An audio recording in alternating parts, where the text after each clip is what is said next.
پیغمبر بزرگوار هم میگویند، با شما انشاءالله ترجمه و تفسیر میکنم. خداوند اگر تا آن روز به من مهلت دهد.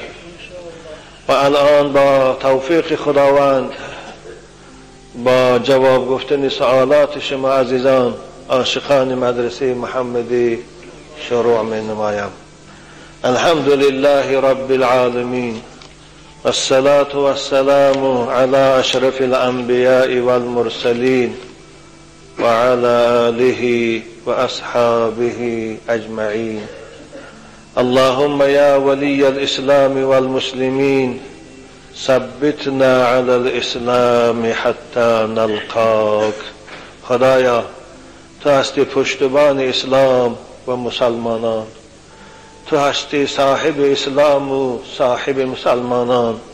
خدایا اسلام عزیز ما را در تمام گوشه و کنار عالم بر بالای دیگر دینهای باطله غالب گردان. خدایا بندگان مسلمان تا در همه گوشه و کنار عالم در زیر حمایه خود نگه دار و بر بالای دشمنانشان فیروز گردان. آمین. السلام علیکم داملای شیرین سخن ایشان نورالدین جان. ما یک گروه مخلصان شما از شهرهای روسیه خواهان آنیم که در حق ما یک دعای خیر کنید. خداوند شما را دادرای عزیز در مسافرت ها سلامت دارد، در کجایی که نباشید رزقاتان فراخ کند و توفیق بندگیتان زائد سازد و به این سوال ما جواب دهید. ما 5 وقت نماز و روزه ماه مبارک رمضان را می داریم. الحمدلله، هزار شکرش به این توفیق دادگیش برای شما که در همان جای فساد، در همون جایی که گناه افتخار است شما عبادت میکنید. خوشا به حال شما جوانای عزیزی که در مسافرت ها خداتان کنترل میکنید. ما در یک سکلت کار میکنیم، آنجا جای هست که فقط عرق بار میکنیم و عرق میفراریم. آیا پول او برای ما حلال است؟ جوابش را انتظار هستیم ایشان نورالدین جان. عزیزان من، اگر امکانیت می داشتید در دیگر جا کاری به شبهه یافتن، خوب می شد که دیگر جا کار می کردید. خوب، اما وقتی که آنجا برای شما غیر از این کار قلی‌تری نیست، در اوج همه شرایط شاید نباشد و باز این کاری است که شاید آیلیکش خوب است، شرایطش خوب است. وقتی که شما خودتان نمازاتان خانه از استفاده این مشروبه حرام خودتان نگه دارید، نزد حضرت امام اعظم رحمت الله علیه پولی که در وقتی کار کردن، یعنی بار فراوردن و بار کردن از حساب همون کارخانه میگیرید، برای شما حلال است، باکی نداردین. حضرت امام اعظم رحمت الله علیه یک مسلمان خوش در کافر اجاره موند، یعنی کارگر شود یا یک کافره، برای او خوبانی کند یا برای او عرق مگزینش ده برد و فرارت بیارد، همون اجارش حلال است یا نه؟ حضرت امام اعظم حلال است میگویند.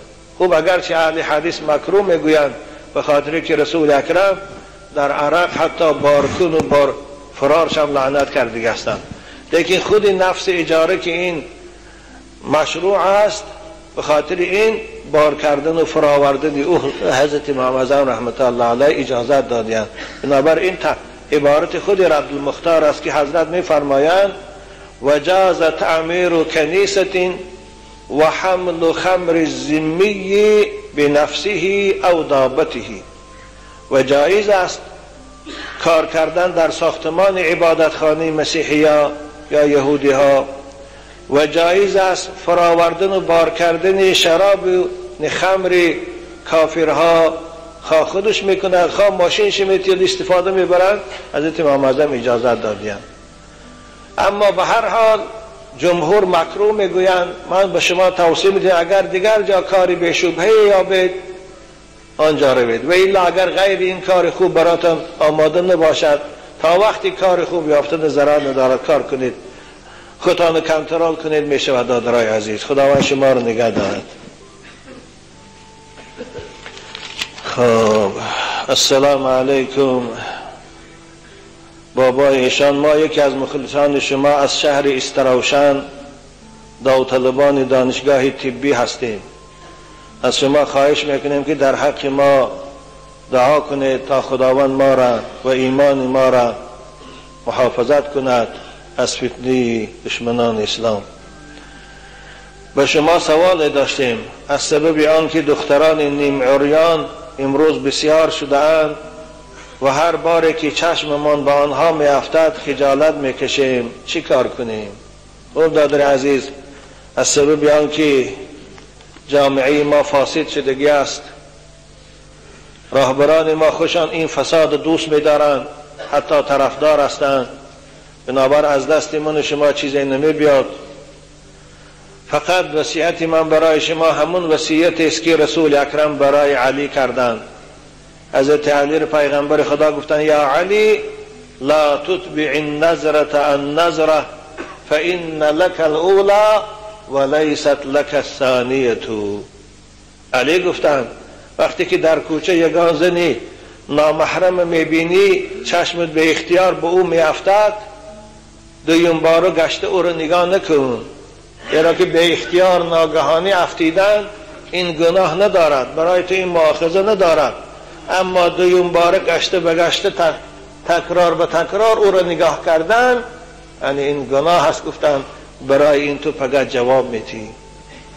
بنابر نصیحت منم برای شما جوانای عزیز این است که با او دخترهایی که عریانی در کوچه میگردند شما با هوس با شهوت به اونها نگاه نکنید. وقتی که چشتان به اونها میافتد مانندی که به یک شیطان رو پروشده باشه زمین توف کنید و چشمتان پایان کنید، طرف دیگر نگاه کنید، گذشته رفتن گیرید. این است وصیتی که رسول اکرم برای علی کردند و من برای شما میکنم. حالا که زمان علی در پیغمبر خدا فقط زنها رو بعضی رویهاشان کشاده بود و خلاص، دیگر جاشان همش محکم بود. در اسلام کشاده بودن روی زن این عورت نیست. آن چیزی که من به او مایل هستم و این علماء اکثر مفسرها به این قائلند. اما اگر این زمان ما می بود رسول اکرم نمیدانم چی میگفتند. شاید دعا میکنن خدایا زمین گو فرو برد اینها را که دیگر نبینیم شان. از این سبب نصیحت من برای همه شما جوانای عزیز است که با این زنهای عریان و نیمه عریان خواه تاجیک است و خواه روس با هوس با ذوق با شهوت نگاه نکنه. پیغمبر میگن العینان تزنیان و زناهما النظر. دو چشم هم زنا میکنه.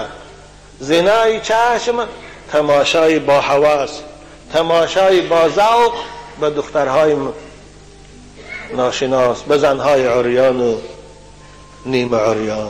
خداوند جامعه ما را از اینها پاک گرداند. بابایشان آیا در مسجد سلام دادن جایز است یا نه؟ آره جایز است. وقتی که شما از در مسجد می درایید، خوب مسجد آدم باشد، به نمازخانه مشغولن یا به ذکر، خودتان السلام علیکم گویید و در آمده رفته شیشتن گیرید. کسانی به نماز مشغول هستند اونها در جواب سلام شما لازم نیست، نمازشان ادامه دادن گیرند، یا ذکر گفتی استادیان ذکرشان ادامه دادن گیرند.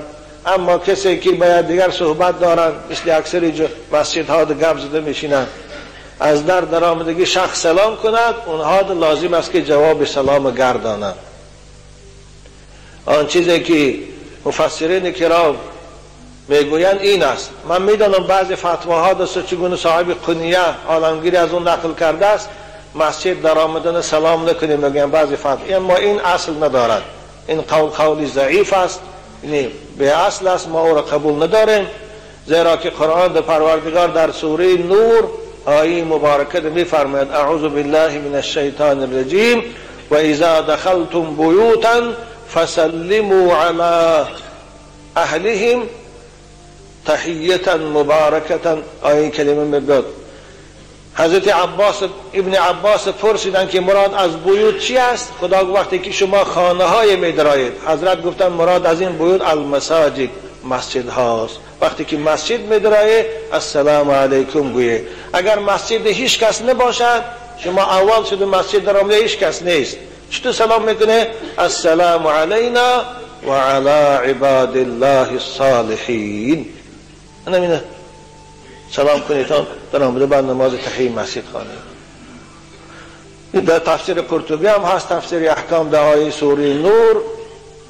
بخوان ملاهایی که در این باب شبهه دارن خودشان مراجعه کنن، خوانن، نگاه کنن، در اونجا بیان کردی هستم بشن.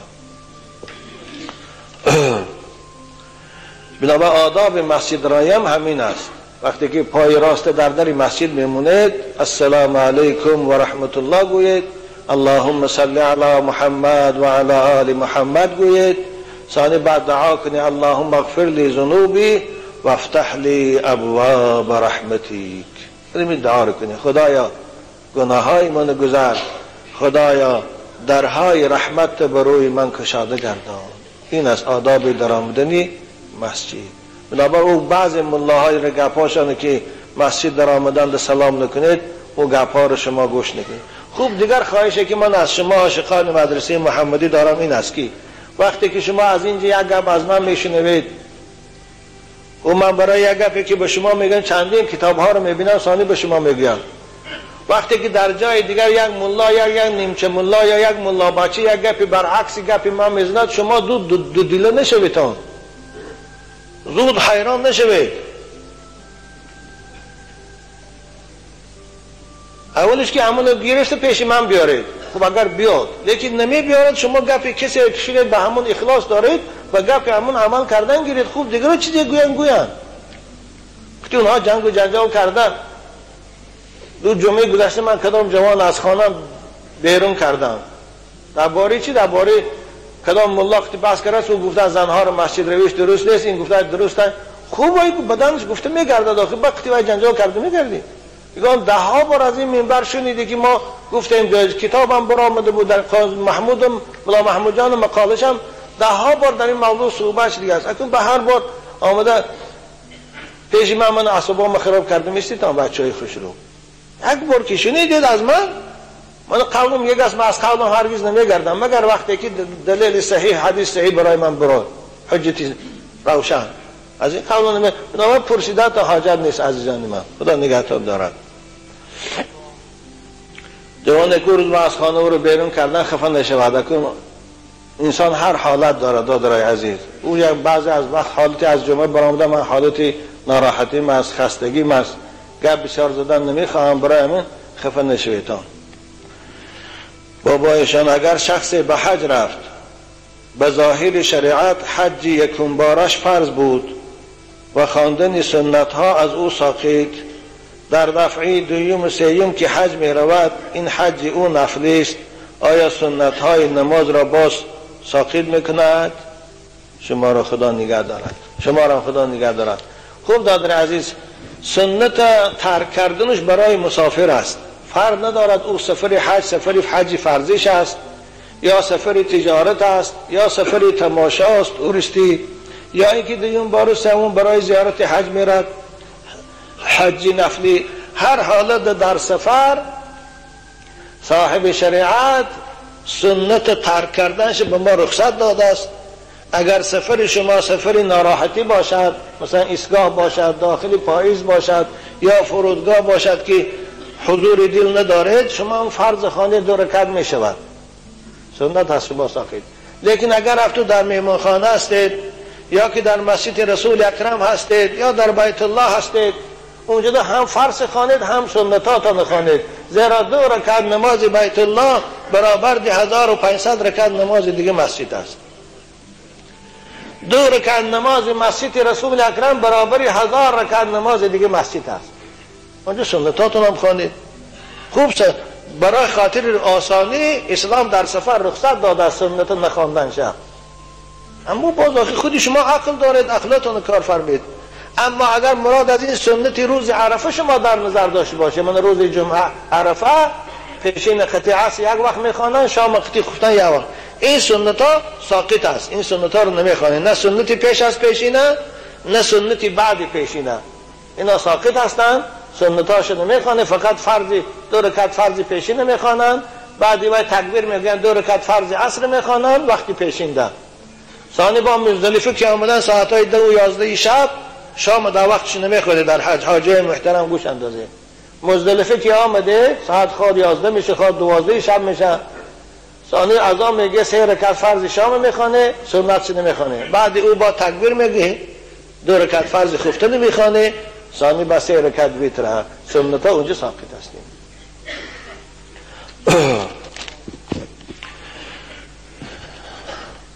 السلام علیکم بابایشان، ما از ناحیه عبدالرحمن جامی از خداوند مهربان تنصیحاتی و سلامتی شما و همه اهل خاندانتان را خواهانیم. خداوند شما را هم برادران عزیز نگه دارد و سلامت باشید. بابایشان می شود که شخص هنگام سفر مبارک حج یا عموما در حیات در حالت بیداری به صحبت حضرت پیغمبر صلوات ربی و سلامه علیه مشرف گردد، درود به او و خاندان او باد. اگر این حالت روی دهد چگونه شخص به این نعمت بی‌بها نائل می شود؟ در آخر به شما و اهل خاندانتان عمر دراز و از خداوند بردباری و محنت رزقی زیاد خواهانیم. دادر عزیز، پیغمبر خدا را در بیداری دیدن و با او صحبت کردن ناممکن است، زیرا اگر این ممکن میشد البته اصحاب پیغمبر به او میرفتن صحبت میکردن بعد از مرگ. حضرت عایشه مادر ما همسر عزیزشان بود، میرفت به او صحبت میکرد. در عالم خواب ممکن است، دوستای خدا در خواب میبینن پیغمبر خدا را، در خواب به او صحبت میکنن، اما در بیداری این ناممکن است. در این با ما یگان دلیل نداریم در دست. خوب شاید در بعضی روایت ها، من در کتاب خواندم، یکی از عالم های زور عالم اسلام امروز در پاکستان هستند، هم مولانا هستند هم مفتیان، در این باب حکایه هم دارند. یکی از دوستای خدا را حکایه میکنن، باباشان از کی است؟ به زیارت رسول اکرم میروند مدینه منوره. پیش از آن که به زیارت رسول اکرم شرایطشان نبود، همیشه در حق رسول اکرم صلوات میفرستادن و سرودهای عاشقانه میگفتن و میگریستند. وقتی که به زیارت رسول اکرم در روضه مبارک مشرف شدند، حضرت عاشقانه این یک حالت بیخودی آمدن و به رسول اکرم صلوات ثانی یک شعر هم خواندند.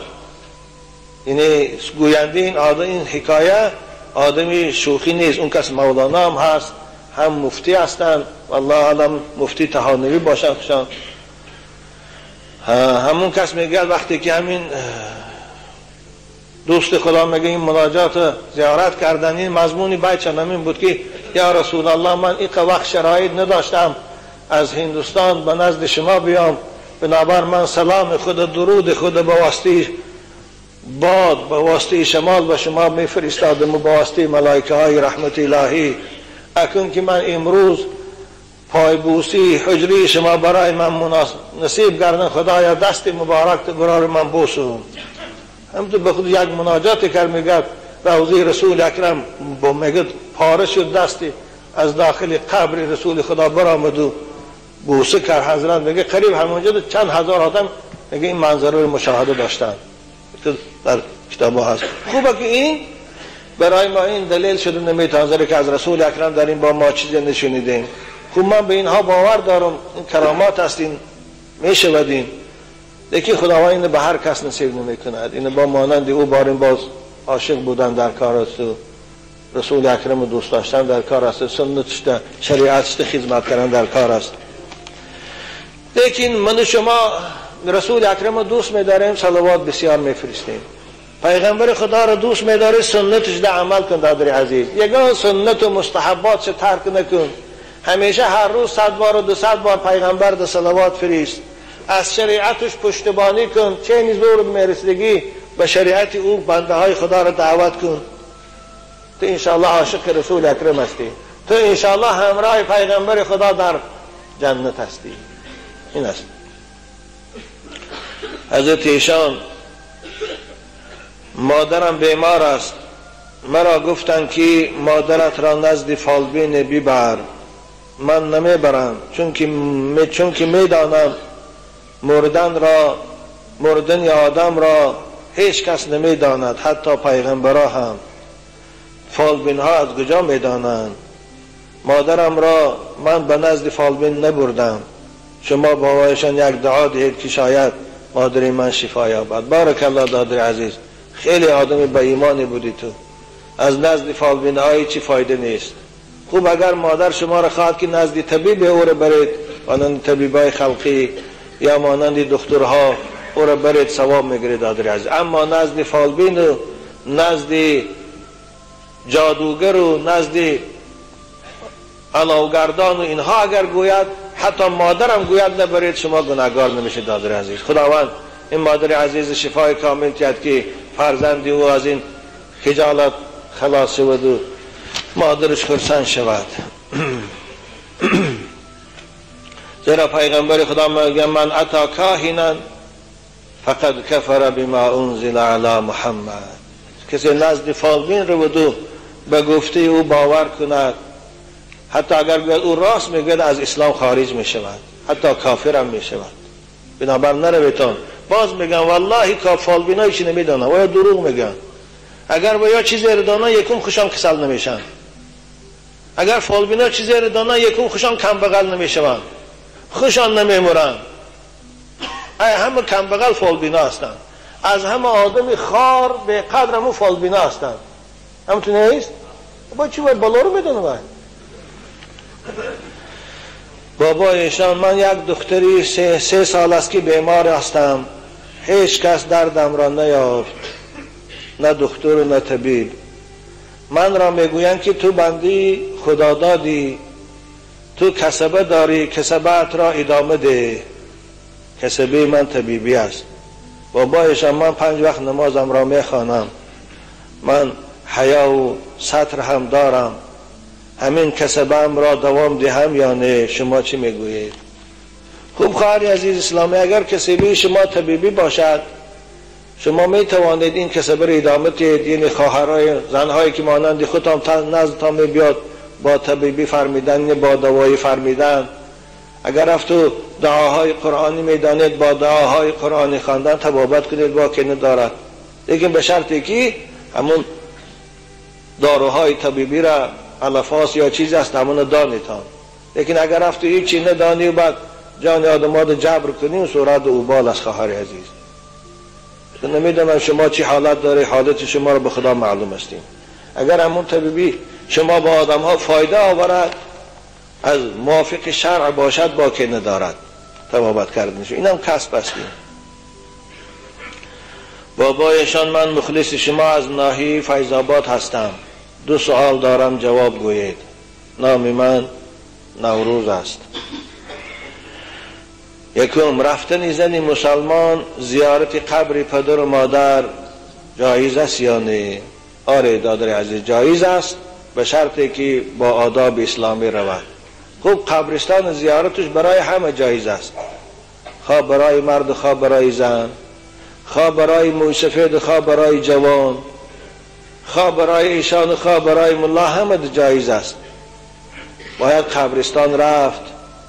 از دیدن قبرستان، از دیدن اون مکان خاموشان باید عبرت گرفت. وقتی که پا به قبرستان میگذارید، باید پیش روی شما بیاد کسانی که شما میشناختید و الان در زیر این توده خاک خواب است، نه صداش میبرد و نه آوازش.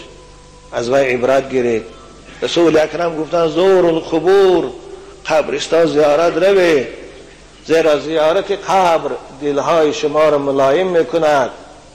زیارت قبر شما را به یاد مرگ میآرد. زیارت قبر دل غفلت زدی شما را تکان میتید. حضرت مولانا میگه چی سازی سیر نخلستان، گذر کن سوی قبرستان.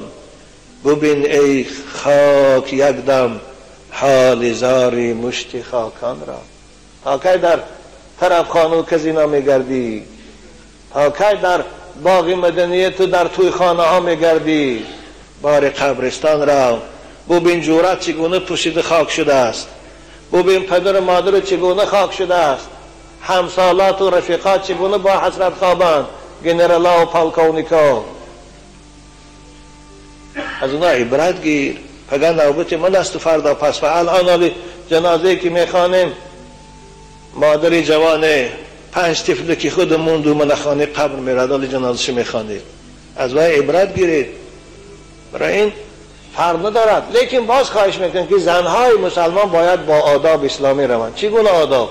با حیا، این با حجاب باشند، سراشم روی مال پیشی براشم محکم، کرته های آستیندار، روند نزد قبرستان السلام علیکم گویند، همون قبری که لازم شان از پیش او روند راستا ایستند، دستا پیشی بر. از قرآن چیزی میدانند خوانند، از قرآن نمیدانند چیزی که خوشم میدن سبحان الله والحمدلله استغفر الله خوانند، ثواب شه به روح او هدیه کنند، ثانی آهسته آهسته گشته برند. این مقدار همه جایز است. اما قبرستان رو پیش قبر شینه گریه کند، یا قبرستان رو بالای او نوکچه زند، یا قبرستان رو گرد او 7 پیشتاو کند، چگونه مولانا رو خانی کعبه کردن گردش 7 پیشتاو میخورند. این حرام است. اگر کسی در گرد مولانا 7 پیشتاو میخورد و کافر است، زیرا طواف فقط در خانه کعبه درست است. قرآن پروردگار ولیطوفوا بالبیت العتیق امر کرد که فقط خانه منه، خانه کعبه را گردش دور زنید، نه مزارا ده، نه مرده های پوسیده ده. اگر این تو باشه حرام است. نه برای مرد رخصت است نه برای زن، لیکن به خاطر عبرت باشه، به خاطر فاتحه باشه، ضرر ندارد. حتی بعضی عزیزا میگن که یکی از نیکی های فرزند برای پدر و مادر، یکی از خدمت های فرزند برای پدر و مادر بعد از مرگ زیارت قبر پدر و مادر است. قبر پدر و مادر زیارت، خصوصا بیگاهی جمعه یا سحری جمعه یا بیگاهی شنبه. این لحظه ها را ابن قیم هم، امام غزالی هم، صاحب شریعت الاسلام هم، کنز العباد هم رفتنش خوب است میگویند. زیارت قبر پدر و مادر فراموش نکنید جوانای عزیز. اونها از شما انتظار دارند. وقتی که شما نزد اونها میرون، اونها شما رو میبینن، شما رو میشناسند. اونها از آمدن شما با همسایه هاشون افتخار میکنند. مانند یک مادر و پدری که بچهش سالها خبرش نگیرد، چگونه در پیش همسایه ها خجالت است. همتا است. ارواح هم مانند همین هستیم.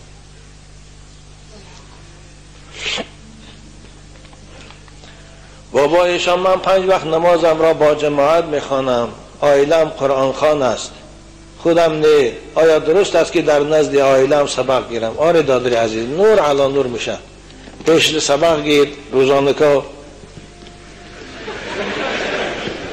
سبق گیر، با اون کار برد وای ضرر ندارن، وای هم سبق حسابه. شما شب وای سبق تیم وای رو شما رو سبق کرد، به طرف خرسند شوید. بسیار خوب میشه دادر عزیز خوانید. این فرق ندارد پیش هر کسی میخونید. من برای این گپ گفتم کدام روز یک آدم ساده در من مکتوب نوشته است که کدام ملا گفته است که اگر کسی پیش زنش بخونه، این قرآن خوان در پیش زنش خانه ملا شود، دیگه حق نداره که او زنش همخوابگی کنه و استاد میشه. ایرو تو سیاه کاری گفتم که هم ملا تام ضرر نداره بچه خوش رو خان خدا نگه، لیکن استاد کشو حرمتش کن. بسم الله الرحمن الرحیم. بابای داملا در اسلام نماز قضایی خواندن جایز است یا نه؟ آره عزیزی من، جایز است. نماز قضایی فرض است، مثل نماز وقتی باری. وقتی که از روی نادانی نماز قضا کردیم، یا خواب ما برد و خستیم نماز قضا شده است، یا فراموش کردیم و نماز قضا کردیم، این صورت خواندنی او فرض است. اگر کسی قضایی را درست نیست بیاد نخواند و از ایمان جدا می شود. بنابراین او کتاب هایی که نماز قضایی درست نیست میگوین، اونها کسانی هستن مؤلفاشان خدا رحمتشان کنه که به نماز و یا کافر میگوین، زمان عثیمین و تیمیه و خدا رحمتشان کنه البانی و یا به نماز کافر میگوین. بنابر همون روز که نماز خوان شد میگن اکنون همین نوع مسلمان شده است، از وقت پیش وای کافر بود بنابر وای قضایی ندارد. اما جمهور علما خدا رحمتشان کنه به نماز کافر نمیگوین، وقتی که قصداً نماز انکار نمیکند و کافر نمیگوین، وای فاسق است. بنابر این تا آدم نمازهای قضاییش باید خواند. چند ساله که دارد آیسته آیسته خوانده بیاد، شماره نمازها را از گردنش ساقط کند، برای گناهگاریش که نماز قضا کردن گناه کبیره است از خداوند استغفار طلب کند. یعنی آب دیده کرده سحر یکا مناجات کنه، گویا خدایا من این قسال نماز نخواندم، به جانم جبر کردم، گناه های من گذر، استغفار کنه. بنابر او گپی کسانی میگن که نماز قضایی ندارد، من باز میگن گپ اونها رو گوش نکنیتون، گپ اونها گپی معتمد نیست. خوب اونها هم البته به خودشان سند دارن، لیکن آن چیزی که جمهور قائلی به آن است نماز قضایی دارد. عزیزان من، عرق مکروه است یا حرام؟ برادر عزیز، عرق حرام است. کسی او را حلال میداند کافر می شود. کسی او را شفا گوید او خطا کرده است. کسی گوید که او برای انسان فایده دارد، این هیچ فایده ندارد. آره فایده او را قرآن بیان میکند، همین یک لحظه شادی است، اما با و اسمهما اکبر من نفعهما قرآن میگوید فایده او اندک است اما ضرر و زیانش بزرگتر از فایدهش است. قرآن خودش اینو میگوید. بنابر کسی میگه که عرق فایده داره و خطا هست. فایده او هم یک لحظینه است. شاید فایده او برای عرق سازا همین بایگری دروزی دنیاست. عرق میفروشن بای میشن، مثل عرق فروشایی که حالی میلیاردر شدیان، فقط دو روزه دنیا ده بایگریشان خورسندیشان داره، اما همون روزه که جان از بدنشان برآمد این پولها رو چکی سرشان ده زده میگیرن، به این پولها بدنشان داغ میکنن. این پول حرام است، از این پول خیراشون هم درست نیست، از این پول زکات هم دعوی درست نیست، از این پول توی هم کنن حرام است، از این پول مسجد هم کنن در اون مسجد نماز حرام است. حالا با قیامت اون طرف ایستاد و اسمهما اکبر من نفعهما. گناهی عرق و قمار بزرگتر است از فایدهش. اما آیتی که آخر ده خداوند و بالکلیه در سوره مائده عرق به حرامش قطعی کرد، برای تمام بندگانش امر کرد که فاجتنبوه، باز ایستید. بنابر هر کسی که بنده خدا هست بعد از نزول سوره مائده آیه مبارکی 91 بعد از عرق باز ایستد. عرق حرام است. اگر گوید که آب انگور است حلال است کافر است او. اگر گوید ضرر ندارد کافر است او.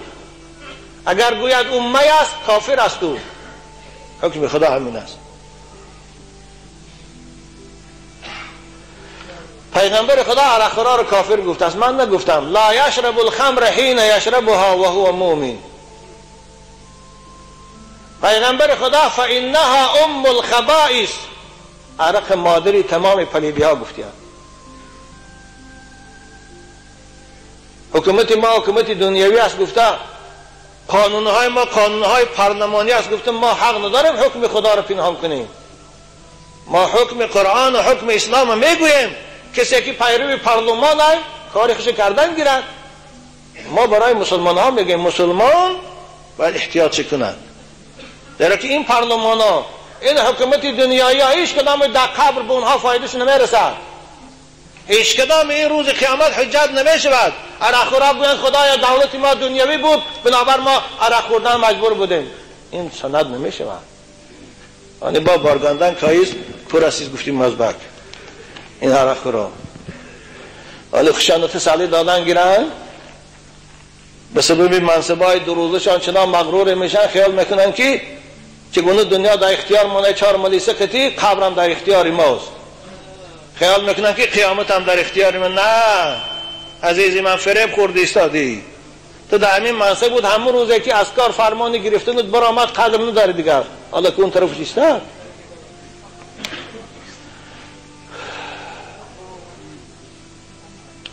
بابایشان وقتی که از روسیه آمدم یک خویشم به من گفت که پولت را به من ده، تو دور میکنی، من تاجرم، به پول تو تجارت میکنم، سر هر $100 به تو 20 سامانی میدهم. من به او گفتم ساز فکر کن، 20 سامانی که وزبین نیست چگونه میتی؟ 20 سامانی وزبین نیست چگونه میتی؟ او گفت که نه وزبین نیست، یک روزه کاری من 2 ماه آیلی که تو میشود، یعنی 40 سوم میشه نه که گویا. اکنون من در 2 سال نمیدونم چند قدر پول از او گرفتم. بابایشان من درباره ریبا از کسیته های شما شنیدم، نه شب خوابم میبرد نه روز. شما به من گوید که همون پولهای گرفتگی من ریبا می باشد، اگر ریبا باشد من چیکار کنم و با کی دیهم که از آتش دوزخ خلاص شوم؟ خوشا به حال دادر عزیز، با این کم بغلی این قدر ترس دارید. وای به حال بایا که نه حرام فرق میکنن و نه حلالا، روشان سیاه. دادر عزیز، او پولی که شما به او برادرتان دادید وای ریبا نیست، زیرا که او برادر از شما قرض گفته نگرفته است. وای گفته است که پولت به من ده، من تجارت میکنم. این مضاربه میگن دادر عزیز، تجارت میکنم، از حساب تجارتم 20 سامانی شما رو میتیم. این مضاربه میگن، این در شریعت درست است. این ریبا همین میگن که وای پول از شما قرض میگرفت، مثلا میگو که شما هم پولتان به من قرض دهید، من هر ماه فائز 20 سامانی شما رو میتیم. این صورت این ریبا میشه، این حرام است. اما وقتی که وای تجارت میکنم گفته امانت گرفته از پول شما را، بنابر همین یگان چیزی که شما رو میتید وای ریبا نیست، وای شما ده حلال است، بنابر هیچ خوفی. فقط همین قدر بود که باید شما پیشکی معلوم میکردید. اما برادرتان میگه دادر عزیز یا همسایه تو گو که از همین پولی من چند قدر تو یک ماه درآمد داری؟ اگر میگفتی مثلا 50 سوم درآمد دارم، خوب میگفتی 20 سومش از من، 30 سومش از تو، یا 10 سومش از من، یا 40 سومش از تو. این مضاربه است، این حلال است، باکی نداره. خوب به هر حال این پول شما دادر عزیز اونقدر شبهناک نیست، گرفتن ضرر نداره. نادامی که قرض نیست و ریبا نیست. بابایشان در اسلام میگویند که مادر چیزی که خواست یا گفت باید ادا کنیم، لیکن مادر و پدرم، خودم و زنم و دخترم نمازخوان، زنم سطر پوش می باشد. مادر من می خواهد که من با زنم جدا شوم، من با زنم جدا شوم، از حساب آن که او دیگر فرزند نمی یابد. شما چی گفتنی دارید و اسلام چی می گوید؟ دادر عزیز، اگر شما مصلحت من قبول کنید و آنچه حکم اسلام است من به شما گویم، شما در این باب مادرتان گپش نگیرید. آدمی که زنی شما عیال با ایمان است، با حیاست، نمازخوان است، الحمدلله شما دخترچه دارید، وقتی که مادر شما رو میگه که زن تسرته، در اینجا اطاعت مادر برای شما واجب نیست. در فتاوای محمودیه در جلد 3 کتاب طلاق یک سؤال دارد. سوال این است که مادر و پدر از فرزند خود طلب میکنن که همسرت را طلاق بده، آیا برای این فرزند واجب است که اطاعت از پدر و مادر کند؟ سوال همین است. جواب میگن مولانا خدا نظر خدا رحمتشان کنه که اطاعت از پدر و مادر در اینجا واجب نیست.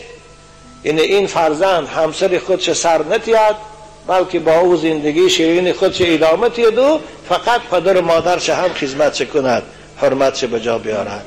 اگر ما با مادر و پدر سخت گیرن که ما تو را عاق میکنیم، عاق هم نمیشه. این مولانا ابوالحیان در نفع المفتیش سوال میکنه، همینه که پدر یا مادر فرزندش مجبور کند که زن سرته، اگر سر نتید گناهگار میشود یا نه؟ مولانا ابوالحیان میگن نه، گناهگار نمیشود. خوب اینجا شاید بعضی ملاها حدیثا بسیار برآمده به خطی کلیلی، هر چه تا آدم دعوای ملایی دارد، شاید در حدیث کدامش خوانده باشن که حضرت عمر پسرشان گفتن عبدالله ابن عمر که زن تسرته، عبدالله ابن عمر زنش سر داد که حالا که عبدالله اقرار میکنه که من همسرم دوست میداشتم، برای من خیلی محبوبه بود. شارحای حدیث این حدیث بیان میکنن، میگن که حضرت عبدالله ابن عمر با گفت پدرشان زنشان سر نداده بودند. وقتی که عمر گفت حضرت عبدالله زنش سر نداد. وقتی که رسول اکرم شنیدن، پیغمبر خدا با عبدالله رو فریاد کردن، گفتن عبدالله همسرت سرته. وقتی که عمر خفه شد ایستاده است. اینجا حضرت عبدالله ابن عمر به خاطر آنکه اطاعت پیغمبر واجب است، به خاطر رسول اکرم شده همسرشان جدا شدن. بنابراین اونجا نمیشود این حدیث به انسان دلیل کرد. خوب به هر حال من از شما دادر عزیز خواهش میکنم که همسرتان ناامید نکنید، زندگیتان تلخ نکنید، اون دخترچتان اونها را محتاج نکنید. خدا خواه انشاءالله پدر و مادر با روزه این خطایشان میفهمند، باز راضی میشوند، لیکن شما همراه کلین کوشش کنید اونها را خدمتشان کنید، در حقشان احسان کنه، خدا خواه ثواب میگیره. کنه اونها را خدمتشان کنه، در حقشان احسان کنه، خدا خواه ثواب میگیره. دادر عزیز خب بابایشان، من از شما پرسیدنی هم که از جولی که قربایی آب خوری و همین آب طهارت کنی درست است یا نه؟ جوابش را انتظارم. آره درست است دادر عزیز. پس مونده آدمی طاهر است و سور الآدمی طاهرون. آدم فرق نداره، خواه جوگی است، خواه جهود است، خواه مسیحی است، خواه مسلمان است، خواه زنک است و خواه مردک است، پس مونده او طاهر. مثلا از ستیل فوکش مونده یک آدم آب خورد، کی نباشد وای؟ باقی مانده آب او را خوریم هم درست است، طهارت هم کنیم هم درست است، لباس هم شویم هم درست است، خوب که باشه اوقات هم کنیم هم درست استیم. فقط فقها در یک حالت عرق نوشیدگی آدم، شخصی که عرق نوشیدو حالا دهانش بوی عرق دارد، لباش نوشیدگی نیست، بعد نوشیدن عرق اگر کاسه آب خورد ان هوای پس موندهش حرام است. شرمنده عرق خورا فهمانه کن. من بجای باشم در یادم اما عرق دیگه نمیبینم، توبه میکنم، من بس میکنم، پس موندی عرق خور حرام بدن. فتوا دو میگه من نمیگم دادر عزیز من خفه نشو عرق رو، اگه خفه شو من پروایی ندارم، خدا من از اونها هرگز محتاج نکنه. پس موندی عرق نوش حرامه، حتی عرق بدنش هم حرامه. باور میکنی فتوا دو میگه که عرق نوش شب خواه رفت و عرق کرد بدنش، کرتش از عرقش تر شد یا پراستین جای خواب تر شد، هوای به نماز های هوای نماز خوانده نمیشه. خوب ایزا کشنه عرق رو. لیکن جوده که قربایی ده آب نوشی زران داره، نوش بابا خمینه طهارت کردن بشن. بابایشان، من یک مخلص دائمی شما هستم، یک سوال دارم. بعضی ملاها میگویند که روز چهارشنبه و یک شنبه باید به زن خود خانه‌داری نکنی. التماس جواب درستش را گویید. اگر مخلص من باشی در این با من چند بار پیشتر هم گفته بودم، همین غریمی چی هنر نداری خودت همین گپ هر ملا رو بگرفته میشن. او همسری خودت از چی کار داره؟ ملا در تو چهارشنبه میکنی، پنجشنبه یک خلاده مگی شب جمعه خوشش نمیبیا به فرای خواد، هر شب یک شنبه میکنه باید درست نیست. این گپ خطا است دادر عزیز. باور کنید اسلام در این گپ ها نیست. فقط هم ملای میگه اونها حقیقت اسلام رو نمیدونن، اونها هم اسلام عزیز هم مسخره کردن. رسول اکرم صلی الله علیه وسلم پرسیدن که ماذا یحل لی من امرأتی، پیغمبر بزرگواران همسری من برای من کجاش حلال است؟ حضرت همه جاش برای تو حلال است گفتن. هر وقتی که میخوای خودش خانه‌داری کن برای تو حلال است گفتن. ببینی همه جاش برای تو حلال است گفتن. همه جاش فهمیده؟ یا خیلی همین ساده هم با میره گشت میپرسن باهاشون هم خیلی کنیم چی میشه. خودی خدا کردن که چی میشه. آیا سادی بند نشه واقعی عصر 21 شدی دادن. آبا کافران ما رو میخندن، مسلمان ها حقی موندن گفتن. برای همین اجدان من رسول اکرم پرسیدن صحابه که ماذا یحل لی من امرأتی، از همسری من براش کجاش حلال است برای من؟ حضرت همه جاش برای تو حلال است، هر کاری میکنی حلال است الا النکاح، مگر همخوابگی در حالت حیض. حالت حیض گفتن همخوابگی یعنی علاقه جنسی کردن برای تو حرام است. نکاح مراد از این حیض است. شارح حدیث میگن دیگه حدیث رسول اکرم اینو با شرط دادن در حالت حیض همخوابگی حرام است و این چنین خانه‌داری کردن از عقیب خانم این حرام است. غیر این دیگه هر کاری میکنی هر شبه که میکنی حلال است برای تو. او خدا رحمت کنه آدمای قدیم شیخ بودن، خدا رحمتشان کنه، آدمای خوب بودن. گپای در 4 کتاب هست، یا 4 کتاب کل ما یه وقتا میخوندم و هوای خدا رحمت کنه می از صاحب 4 کتاب ما هر کجا نکره راسته دروغه فلان شب ما درست نیست و فلان شب عید کنی 60 چلیکه بشو. من بیچاره خودش همه روز زنگ خور رفتن نداشته و همه هر چیزی بونه کرد نمیشه در کتاب بود. خدا نگهتان داره. فقط از زنا خودتان کنترل کنه بچهای عزیز. دیگر همسر شما برای شما حلال است. اعوذ بالله من الشیطان الرجیم. نساؤکم حرث لکم فأتوا حرثکم ان شئتم وقدموا لانفسکم واتقوا الله واعلموا انکم ملاقوه وبشر المؤمنین. خدا در این آیه مبارکه میگه همسرای شما برای شما حکم زمین کشت دارند. مانند که زمین کش میکنه زمین خودت است، ای بالا جفت کار پایان بیایی از این طرف جفت کار بالا میری یا کاری خود کردن گرفتید. فقط تخم کار در همون زمین حاصل خیزش. بنابراین این آیه کلمه صراحتا دلالت میکنه در عقیب کردن زن حرام است. در این تخم باید در جای کاری که حاصل تیه داخل همتا است. بنابراین خداوند حرث لکم گفت است فاتوا حرثکم ان شئتم. همسری تو زمین خود چکلی میخوای کردن گیر. بیچاره مولا خدا رحمتش کنه. بابای مولا گو خودت هنر نداره ما را من نکن. همه خیلیش گو. السلام علیکم بابایشان. من یک برادری ما به ما گفت که اگر شما حرام بودن پول ناس یا سیگاریت را به ما با دلیل گویید من ناس فروشی و استعمال ناس و سیگار را بس میکنم. خواهش میکنم بابایشان جان پاسخش را شما دهید. در حق من یک خواهر اسلامی خودتان دعای خیر کنید. خواهر عزیز خداوند شما را نگه دارد. ناس و پاپیراس در مکروگیشان شبهه نیست، هر دو مکروه هستند. زیرا یکم مکروگی سببش این است که بدبوی هستند، دهان بدبوی میکنند.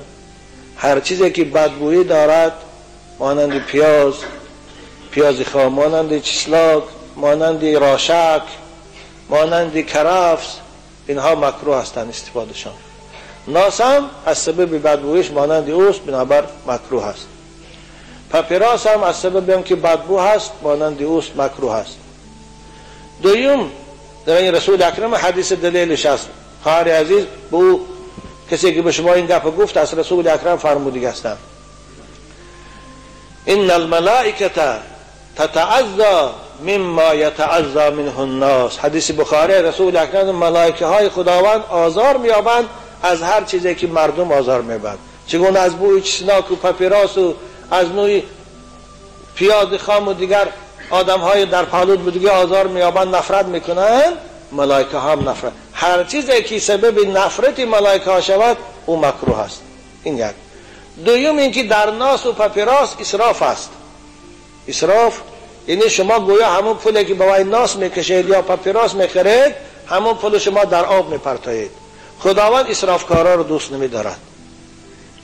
ان المبذرین کانوا اخوان الشیاطین. قرآن پروردگار میگه که اسرافکارها برادران شیطانند. بنابر شما وقتی که یک سوم یک پشکه پاپیراس میگیرید میگه گویا همون یک سوم شما دو سوزاندید در آب پرتافتید. بنابر این مکروهیش شبهه نیست اما حرامیش گپ است.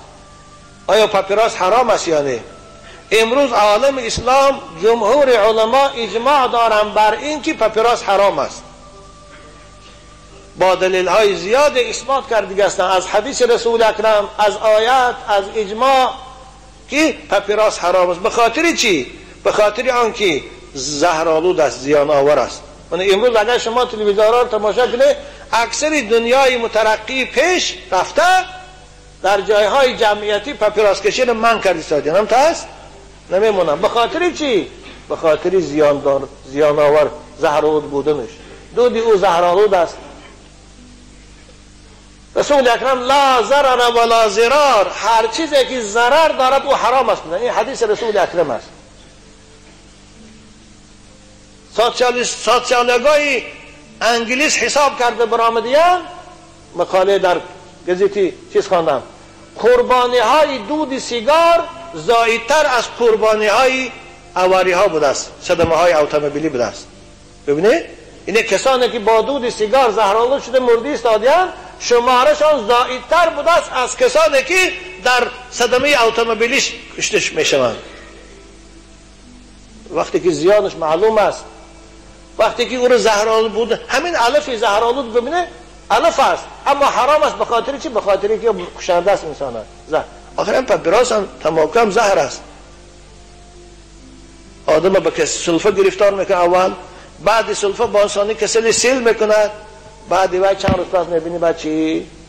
کسلی با رگ و چون میکشه. خواهر عزیز این قرآن حرام کرده است. اعوذ بالله من الشیطان الرجیم ولا تبذر تبذیرا، اسراف نکنه، این پول اسرافش است. ولا تلقوا بایدیکم الی التهلکه، این آیه مبارکه را مفسرات دلیل میکنه برای حرامی پاپیراس که هر چیزی که سبب زیان بدن شماست، سبب هلاکت جسم شماست و شما استفاده نبره. خدا گفتی صدای در دیگر جا خدا میگه ولا تقتلوا انفسکم ان الله کان بكم رحیما، شما خودتان به دست خودتان نکشه. آخر این پاپیراس کشا خودشان به دست خودشان کشتی استادن. شما یگان دختر پرسه که آیا همه پاپیراس سیگار فایده دارد یا نه؟ تمامی طبیبان میگن فایده نداره، زهر رو داره. خوب ما قول فقها را الدخان حرام میگن و شما اعتبار بنگیریم. بعد این آیه های کلمه، این حدیث رسول اکرم دلالت به حرامی سیگار. بنابر وقتی که کشیدن سیگارت حرام عزیزان من، فروخته پولش هم گرفتن حرام است. ان الله اذا حرم اکل شیء حرم ثمنه، وقتی که خداوند یک چیز خوش استفادهش حرام کرد، او را پولش گرفته استفاده بردنش هم حرام کرد. من عرق حرام است، کسی فروخته خودش هم که ننوشد پولش گرفت پولش حرام است. پاپیراس هم من حکم داره. خواهر عزیز بنابر به او برادر گو به جانش جبر نکند. جوانای عزیز من به همه شما عاشقان مدرسه محمدی باز خواهش میکنم که از کشیدن ناس و پاپیراس خداتان نگه دارید. دندانهای چون پخت سفید خود، چون صدف زیبای خود علتی نکنید، ضرب نکنید. دهان خوشبوتانه بدبو نکنید. خانه ناسی و باششگاهی کرگس‌های کیست. شما جای آدمی ناسکش سحری خیزه خبر گرد تگی سر چند جا توف کرد دیگر رنگی چیزی کرگسا بونیم. السلام علیکم بابایشان. از هشتگ کشی پسر همسایه که کفتر بازی میکند بداد آمدم. بابایشان کفتر بازی چه حکم دارد؟ یک دو ملا را پرسیدن جواب عنیق نگفتند. کفتر بازی عزیزان من یک بازی بیهوده است، یک بازی است که نه به سلامتی فایده دارد، نه روح آدم خرسند میکند، نه ارگانیسمی سال آدم به قوت میکند. یک بازی بیهوده است. این بازی است که رسول اکرم از این ما و شما را منع کرده است. شما جوانای عزیز بازی میکنه، شناوری یاد گیره، آب بازی رو یاد گیره، گرز برداری رو یاد گیره، فوتبال و والیبال رو یاد گیره، شما گوشتینگیری رو یاد گیره، اسدوانی رو یاد گیره، نیزه بازی رو یاد گیره، تیر اندازی رو یاد گیره. این است که رسول اکرم شما را ترغیب کرده. آخر همین یک آدمی به عقل، انسان بهترین موجودات است. انسان گل زیباست در این عالم هستی. همین آدمی زیبا اکتفای یا پرنده که خوب شکست دویده گردد، این شرمندگی است. آدمی هوشیار این کار نمیکنه مگر دیوانه بشقی راست کنه. باز بالا این شمس الدین ذهبی در باب لواطت فصل لواطت داره، در باب گناه کبیره حضرت میگه 7 چیز، 7 کار است که در بین مسلمان ها رواج یافته است. از پسموند از کارهایی است که قوم لوط میکردند، یعنی میراث قوم لوط است. قوم لوط میدونی ها؟ نمیدونی؟ ولی امریکا دو برام دکه اروپا دو گلو بایا همه گلو بایا رو قوم لوط میگم چند 7 چیز از میراث اونهاست. خوب این گفی من نزگم شمسیانی ذهبی است، این در قرطبی هم هست، تفسیر قرطبی دن سوره اعراف تفسیرش ده ولوطا اذ قال لقومه ده. یکی از اونها رو حضرت میگن چی؟ بازی کردن با کفتر، با کفتر بازی کردن، فشفش کردن. این میراث است که از همون کنته های قوم لوط مونده. دوم عزیزان من سگ بازی یا سگ جنگاندازی میکنن که سگ میبرن جنگ میاندازن، این هم از اونها موندگی است. پیغمبر خدا جنگ انداختنی دو حیوان است، خواه سگ است، خواه کشکار است، خواه بوق است، این نه کرد دیگه هستن. من سگار جنگ میاندازن چیکار دل به دایره ورزا میگن خیلی کسالمندا هستن. اگر هویار کوه هم بشه همون گمولویا هستن، گمولای گلوبویا. سنگ جنگ اندازی، پشکار جنگ اندازی، کبوتر بازی، باید چی بود؟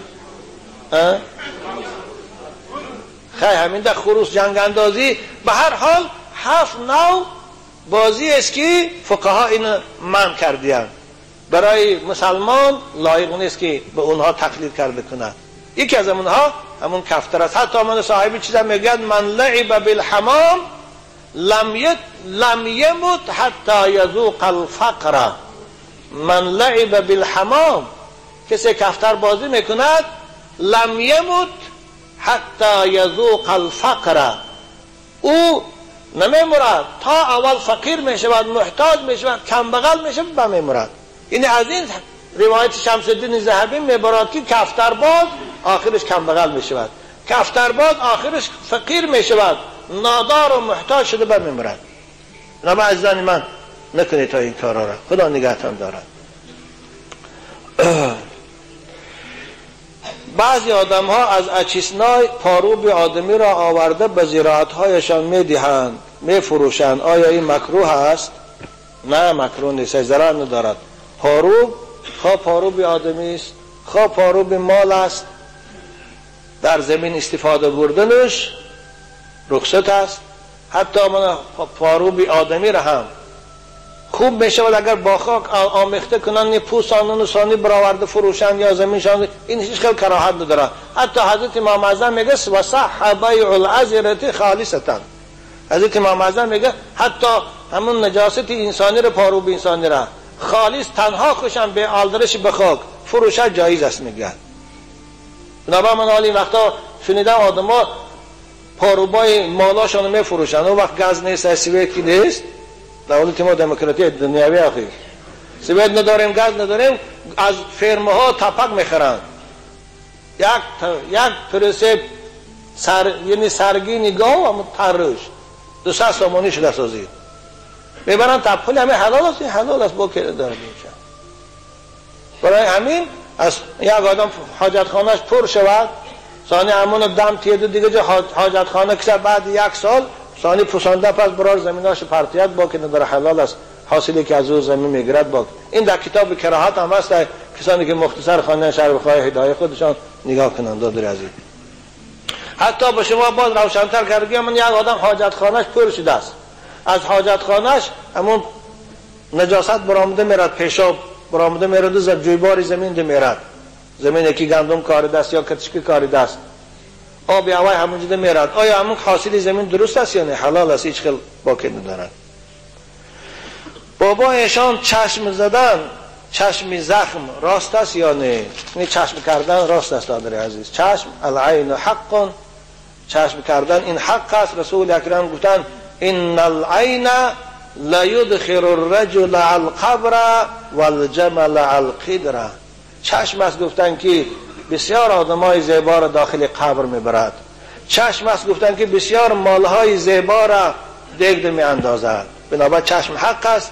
وقتی که شما یگان چشم آدمی در نظرتان خوشرو از پیشتان براد، او همسایت از خواب، بچت از خواب، ماشینت است، به خاطر آنکه همین چشمت به او سرایت نکند، شما در حال چی گویید؟ ماشاءالله گویید یا سبحان الله گویید.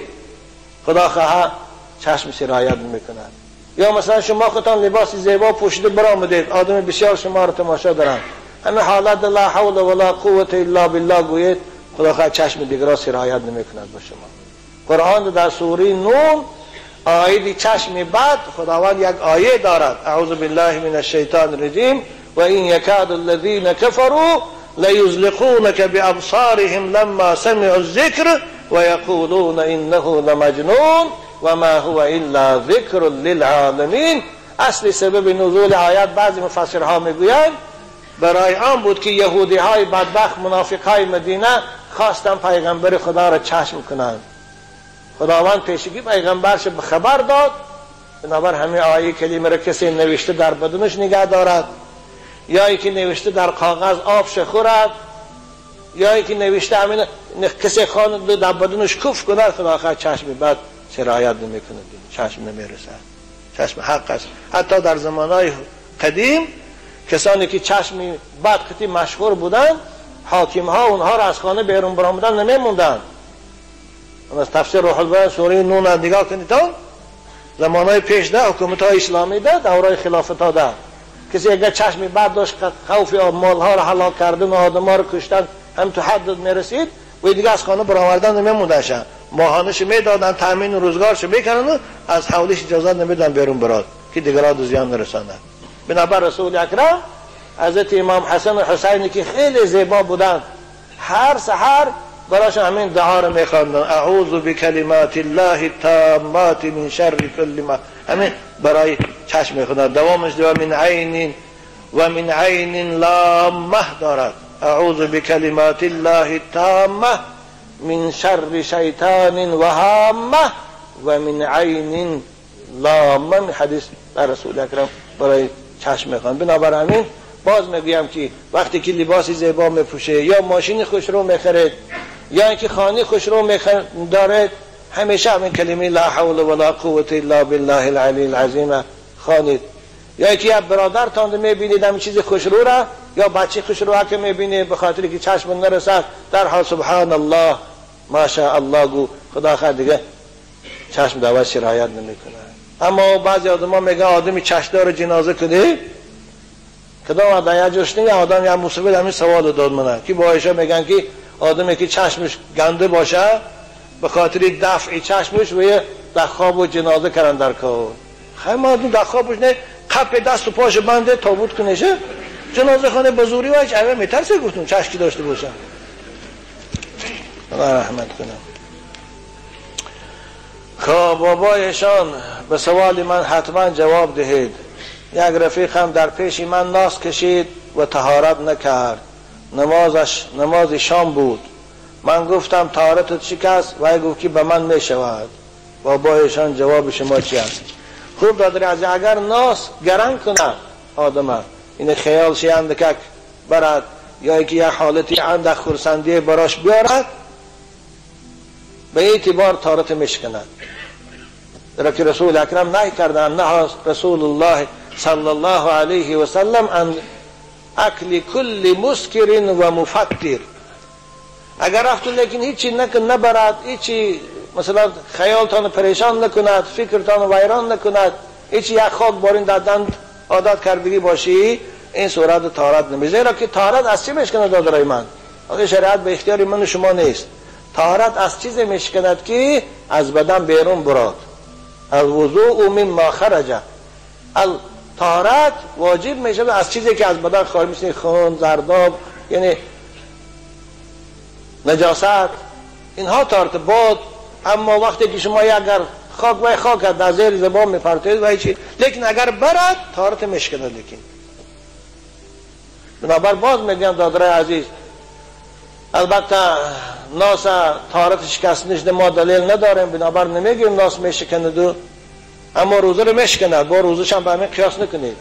اما از همه شما باز خواهش میکنم که دادرای دهناتان حیف نکنید، زباناتان و دنداناتان علتی نکنید، دهناتان بدبوی نکنید. مکش ناسه که باول است. حضرت باولی میگه که ناس حکم پیشاب داره، میگه نکش، میگه خودت جمع نکن. خوبه که وقتی ما با پایان رسیدیم چند سوال دیگر مونده بود است. خدا خیر با جمعه آینده ناش جواب میتیم. یک سوال تعجیلی است. السلام علیکم بابایشان، از شما خواهش میکنم به سوال من جواب دهید. بعضی آدم ها میگویند که صلات مسعودی از صحیح بخاری افضل است، شما چی میگویید؟ نه دادر، این گپ خطا است. بهترین کتاب ها بعد از بخاری یعنی قرآن صحیح ترین کتاب صحیح بخاری است. او همه سخنای رسول اکرم است. بنابر همین دیگه 4 کتاب و صحیح یعنی صلات مسعودی و دیگران را از او بالا دانستن بسیار به احترامی به سخن رسول اکرم است. آیا صحیح صلات مسعودی و فتوای معتبر است، او هم کتاب خوب است، لیکن نمیشود او را به صحیح بخاری برابر کرد عزیزان من. نه اینکه صحیح بخاری، صحیح مسلم هم همین حکم دارد، ابو داود هم، ترمذی هم، ابن ماجه هم، سنن امام احمد هم همش همین حکم دارد. وقتی هر کتابی که در وی سخن رسول اکرم است با سنداش، او خیلی معتبر کتاب است عزیزان من. بابایشان ملائکه ها عقل دارن یا نه؟ دادر عزیز من 1 ساعت زایدتر در همین باب ملائکه ها صحبت دارم در نوارها که پر احوال ملائکه ها را به چند قسم تقسیم شدنشان و به کدام کارها مشغول بودنشان من بیان کردگی هستم. میتونی همون نوار را دسترس کنی، گوش کنی. خوب خلاصش همین است که ملائکه ها عقل دارند.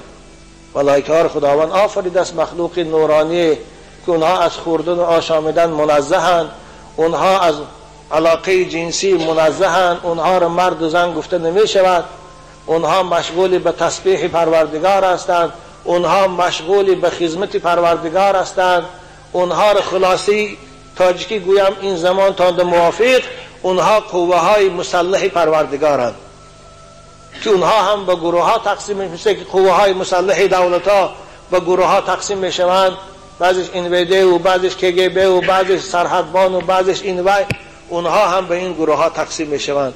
هر کدامش وظیفه خودش اجرا میکند، یک جای با وظیفهش تسبیح پروردگار میگویند. اونها لحظه در فرمان خدا تقصیر ندارند و مانندی قوه های مسلح این دنیا باریم به حکومتاشان خیانت نمیکنند. مثل من پرویز مشرف به حکومتش خیانت کرد و پادشاهی را زده گرفت، نواز شریف هم حسرتی گشته. خواب که باشد اونها عقل دارند لیکن شهوت ندارند. مثلا انسان هم عقل دارد و هم شهوت.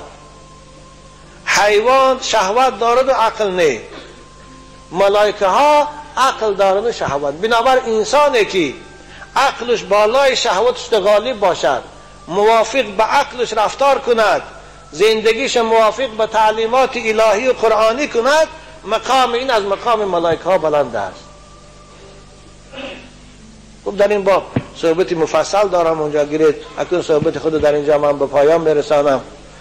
از پروردگار مهربان برای عزیزانی که مکتوب ها را برای من روانه کردند و این شب سبب کتاب بینی من شد، خداوند به اونها اجر جزیل و ثواب طالب علمی و سامعین نصیب سازد. در این لحظه های نزول رحمت و اجابت دعا یک جای از همه شما خواهش میکنم به خاطر حاجیایی که سفر مبارک کردن از این جمهور ما و انشاءالله کردنی هستن، فردا و پس فردا و پس فردا یک جای دعا کنید، زیرا آنجا بسیاری از حاجی ها آمدگی هستن به امید دعا کنید. پروردگارا یا حی یا قیوم یا بدیع السماوات والارض یا ذا الجلال والاکرام لا اله الا انت برحمتك نستغیث. اللهم اجعل حجهم مبرورا وسعيهم مشكورا وذنبهم مغفورا. اللهم أنت الصاحب في السفر وأنت الخليفة في الأهل والمال، استودعهم الله الذي لا تضيع ودائعه. خدایا همه زائران خانه خود من به تو امانت می سپارم.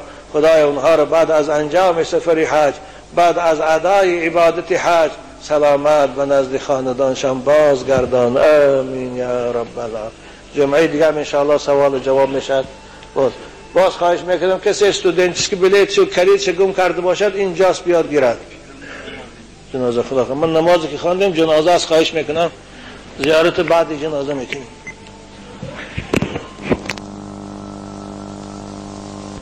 الحمد لله الذي جعل محبة محبته في صدور العشاق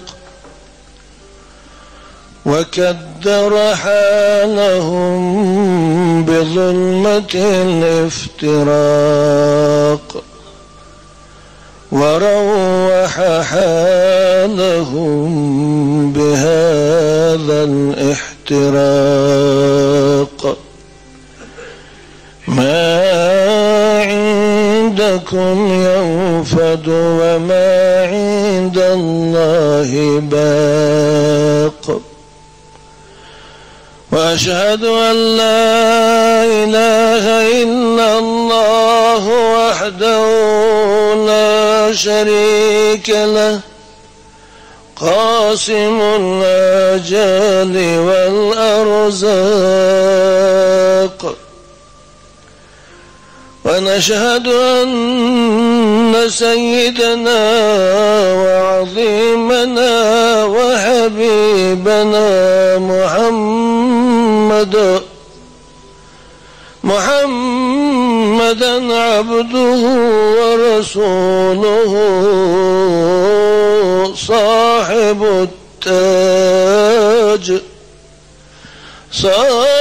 التاج والمعراج والبراق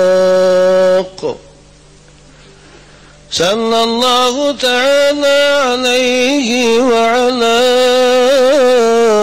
آله وأصحابه وخلفائه الراشدين المهديين صلاة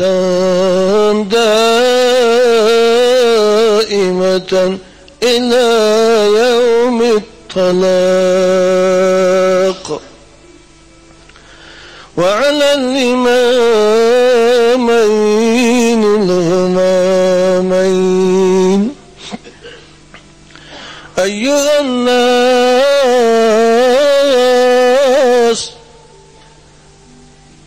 عجلوا بالصلاة قبل الفوت وعجلوا بالتوبة قبل الموت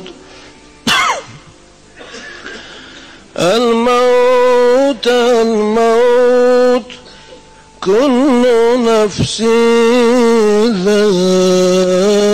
ذائقة الموت كآخر جانبی گور استراحت لحد باشد مکانی خوابگاهت نماند بر کفت از نقد دون هیچ به زیر خاک میافتی کفن پیچ. الان خواهری که بالای تابو در بیرون خواب است، 5 طفله که خود موندو به حسرت به خاک می رود، ببینی همراهی چی می برد. عزیزان من، چشم شاید بینید قطعه چی می برد، مگر کرته های قیمت بهاش می برد، مگر چله و گوشوارهای طلاش می برد؟ نه، آن چیزی که همراه می برد این ایمان و عمل صالح است اگر داشته باشد. اعوذ بالله من الشیطان الرجیم. ربنا لا تزغ قلوبنا بعد إذ هديتنا وهب لنا من لدنك رحمة إنك أنت الوهاب. بارك الله لنا ولكم ما في القرآن ونفعنا وإياكم بما فيه البيان. اللهم صل وسلم.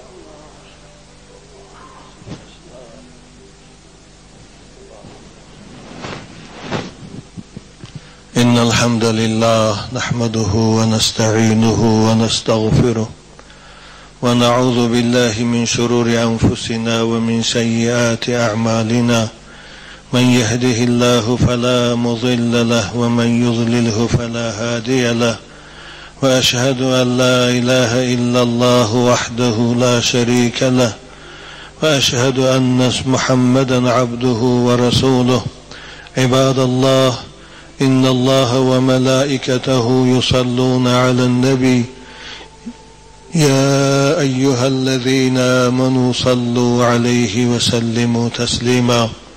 اللهم صل على محمد وعلى آل محمد كما صليت على إبراهيم وعلى آل إبراهيم إنك حميد مجيد. اللهم صل على سيدنا محمد وعلى جميع الأنبياء والمرسلين وعلى ملائكتك المقربين وعلى أهل طاعتك أجمعين. اللهم اغفر للمؤمنين والمؤمنات والمسلمين والمسلمات الأحياء منهم والأموات. قوموا إلى صلاتكم يرحمكم الله وأقيموا الصلاة.